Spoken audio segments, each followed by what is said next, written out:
Hello and welcome to Mississippi Insight. I'm Byron Brown. Thank you for joining us. This week, at the tail end of the 2022 legislative session, the Senate gives new life to a measure that would extend Medicaid postpartum coverage. How will House leadership respond? Reporter Shalina Chatlani and Isabelle Taft joined the discussion, and Jarvis Dortch of the ACLU of Mississippi explains why his group opposes the new redistricting plans. Will the new maps wind up in court? Those stories and more this Sunday on Mississippi Insight.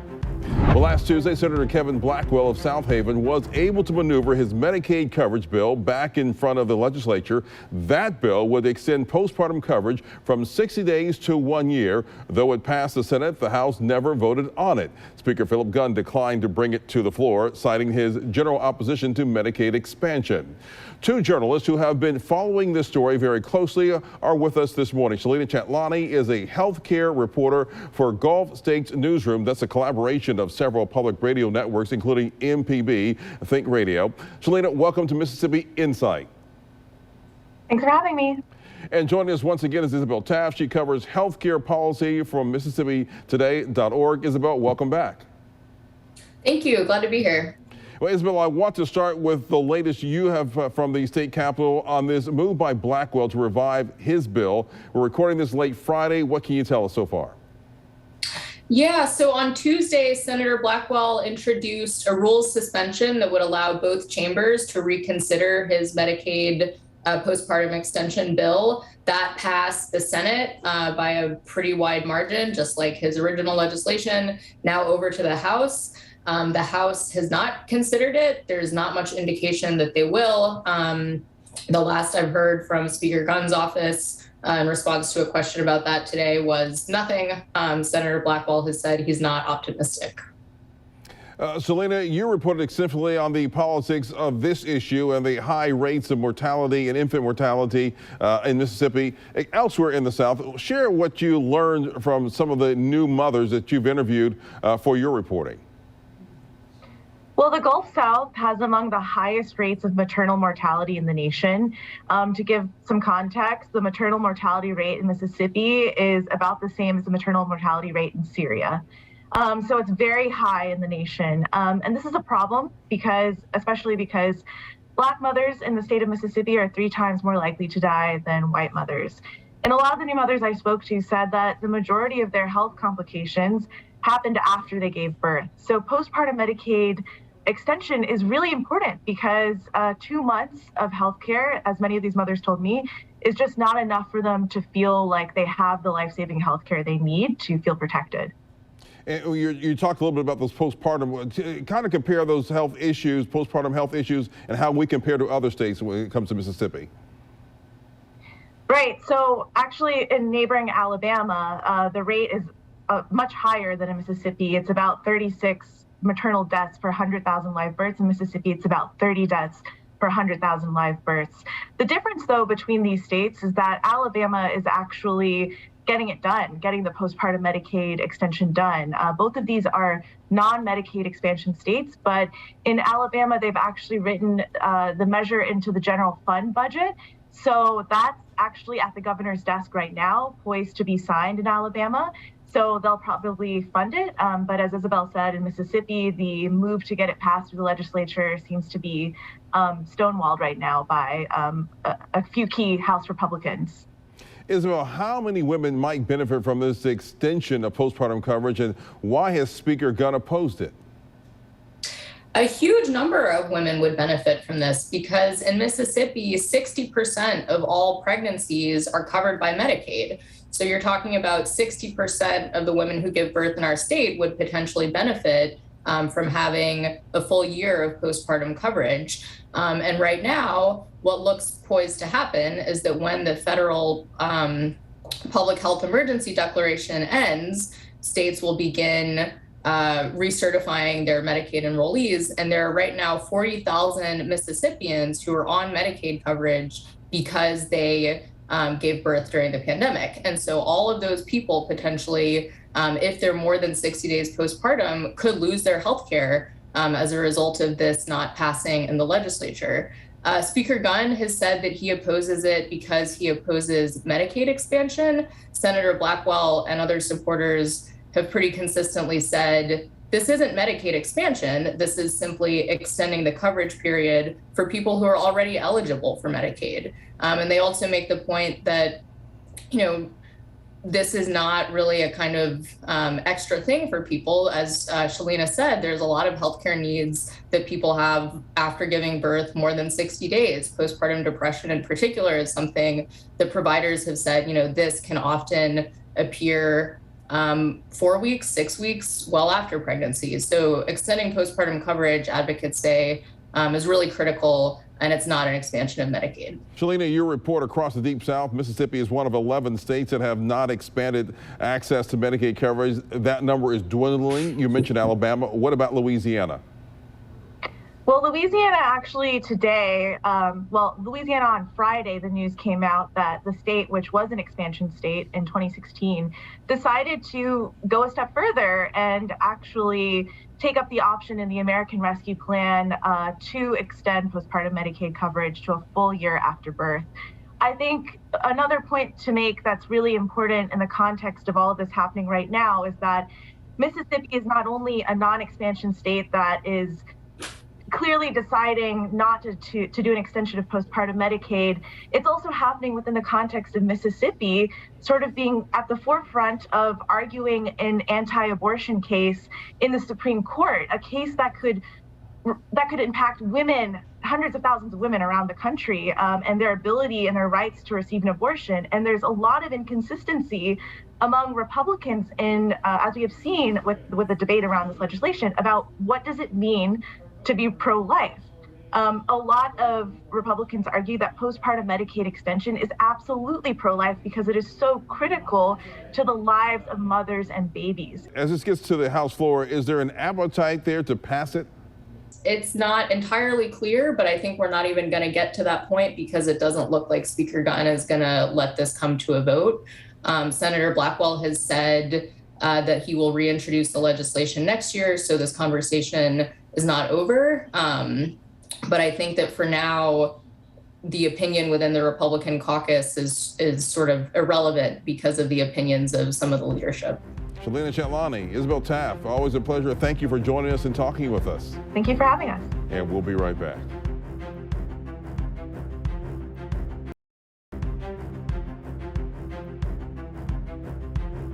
Mississippi Today's Marsha Ramsey may have captured the essence of the Mississippi legislature's redistricting process. Some of the winding boundaries of new districts may look like abstract art to some observers, but the political impact of this process required every 10 years as our population shifts impacts the foundations of our democratic institutions.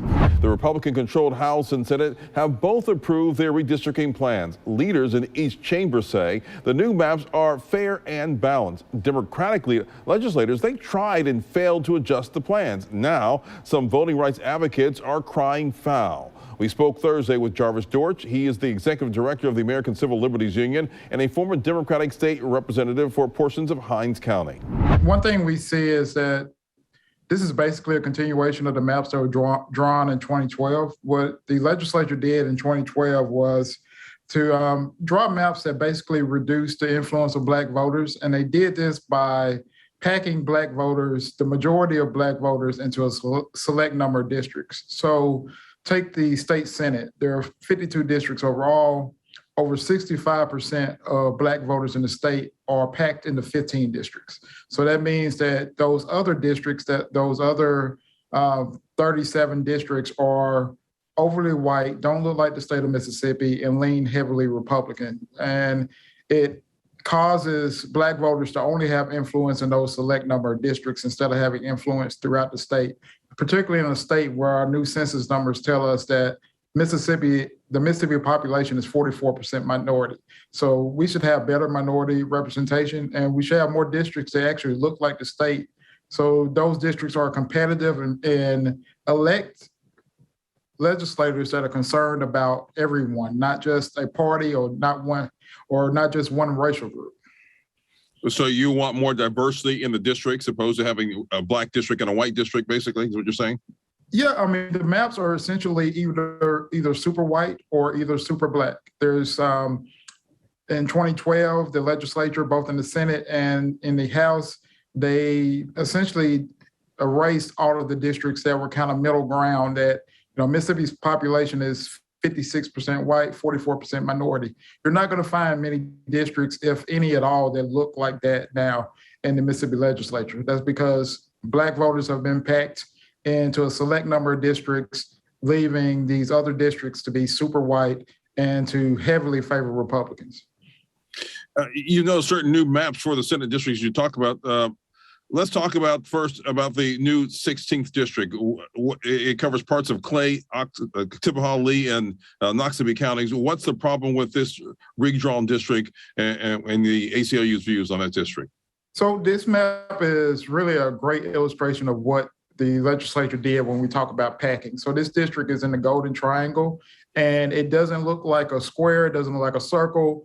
It's a bunch of diagonal lines that allow them to go into every Black community in the Golden Triangle, whether that's West Point, Columbus, Starkville, and they take Black voters out of the rest of that community and put them into one district. So that's what packing is. So instead of allowing an area of the state where you're going to have 3 Senate districts maybe, and 2 of those could be majority Black or, districts that look closer to what the state looks like, they're able to pack all of those voters into one district. And to do that this time around, they actually split the Mississippi State campus. So you have a college campus that is split between 2 senators. That's something that should never happen. You should never split up. You should try your best not to split up communities, but to split up a college campus to make it easier for you to pack voters into one district, that's something that should be highly illegal and should be frowned upon by voters and the courts. There's also Senate District 34. It covers all of Jasper County, takes in the slice and a chunk of Western Jones County, then makes a quick southward jog into Forest County. Why did you cite racial gerrymandering here? Yeah, because that, as you said, that county is based almost entirely in Jasper County, and it comes down and spikes into Laurel, takes out Black voters, Black precincts in that community, then spikes down. And we're not talking about a wide swath. We're talking about a line down to Hattiesburg and takes out Black voters in the city of Hattiesburg. So that leaves a city that is majority Black like Hattiesburg. Most of their voters are going to be voting for a state senator that's in Jasper County instead of having a say in the election of, I think, 3 other state senators around the Hattiesburg area. Those voters are taken into a district that is 2 counties away that has no ties to Hattiesburg or USM or all of the other things that you think of when you think of Hattiesburg. So there's an intentional effort for legislators to say, we're going to take these voters, these Black voters out of Laurel, these Black voters out of Hattiesburg, and that protects the white incumbent that is around the Laurel area and those other 3 state senators, and it prevents Black voters in those towns from having a say in who represents them. By these new maps, are you losing Black legislative seats because of the redrawn maps? No, what they've done is that, they kept the same amount of majority Black districts, 15 in the House, I believe 42 in the Senate. When you look at just the numbers, though, in the Senate, that's like 29% of the Senate is represented by majority Black districts. And the state population, again, is 44% minority. So even there, you see a clear dilution of Black voting strength. But what is really the problem that we see is by packing Black voters into these few districts, you're taking their influence away from the communities they live in. Even here in Hinds County, you see an effort in the city of Clinton, which has usually been represented by one person. The city of Clinton is now sliced up, and those voters are divided because that city is trending majority Black. And the reason those voters are sliced up instead of voting in a community together is because they wanted to protect House District 56 and keep it majority white and keep it leaning Republican. If these districts are more diverse, would Black lawmakers, do you believe, fare well in those diverse districts?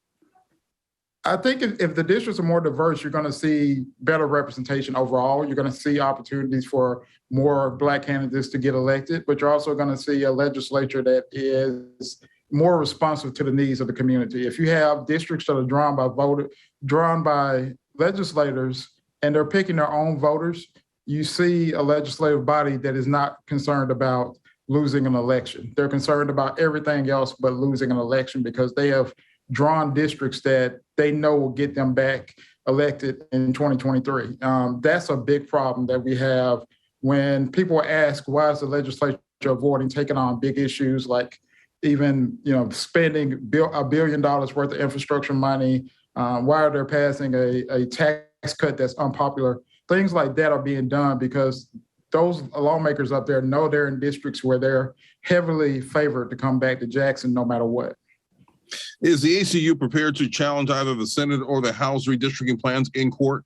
We're definitely going to look at them. We've had more analysis of the past districts to know exactly how they impact Black voters in the state.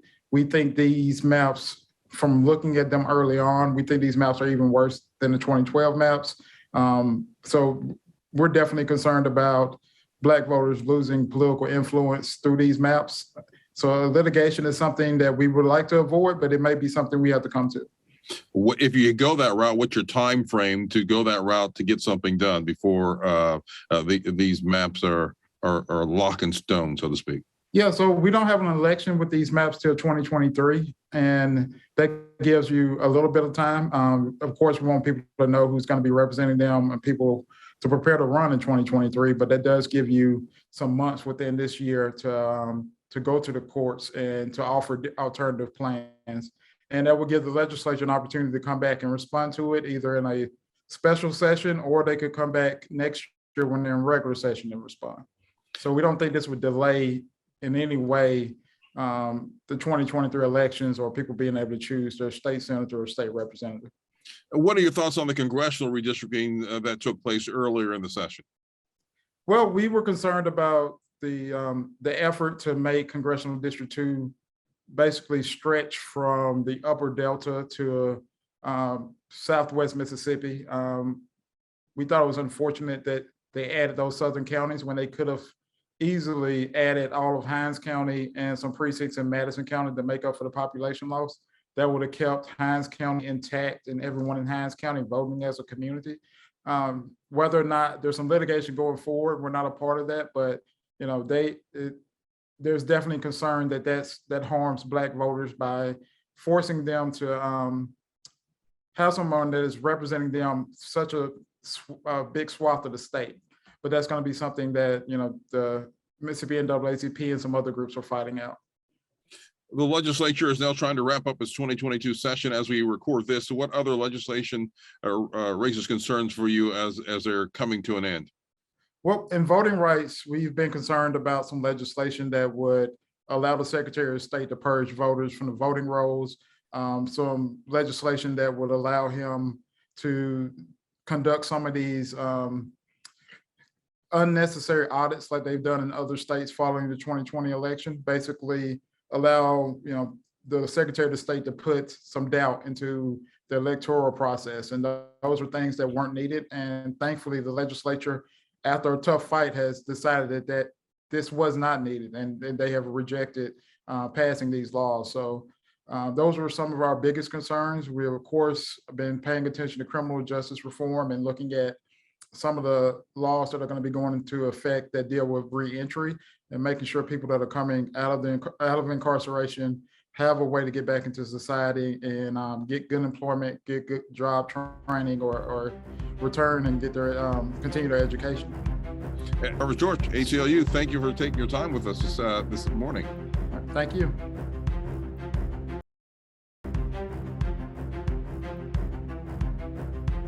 Governor Tate Reeves signed a teacher pay raise bill into law Thursday. Mississippi teachers will get an annual average increase of over $5,000. That gets us a lot closer to the regional average for the first time in years. The governor took time to praise educators and joked about his social media feeds. Sometimes we as Mississippians don't give ourselves as much credit as we deserve. I would never recommend it, but if you ever want to be entertained, go to my Facebook page sometime and just read the comments. And I do it from time to time. I don't know if I do it to get depressed or to be excited, or just to laugh. I'm not sure. But invariably, there are still those that go on there and say, Mississippi is 50th in education. My friends, they can say it, but it ain't true. Mississippi's in somewhere 32? Between 32 and 35. Yep. 32 and 35 on 2 different categories. Yep. Not where we want to be. Not where we want to be. But we're making tremendous progress. Well, that 35th rank the governor referenced comes from the 2021 Quality Counts report by the journal Education Week. Another state-by-state review, this one by U.S. News and World Report, ranks Mississippi 43rd in the nation for pre-K through 12 education. It's based on college readiness, high school graduation rates, math and reading scores, and pre-K enrollment. We'll be right back in a moment. A big thanks to Isabelle, Shalina Chatlani, and Jarvis Dortch for joining us this week. We'll be back next weekend with more of the political and current affairs coverage that you demand. I'm Byron Brown. From all of us here at 12 News, make it a great weekend.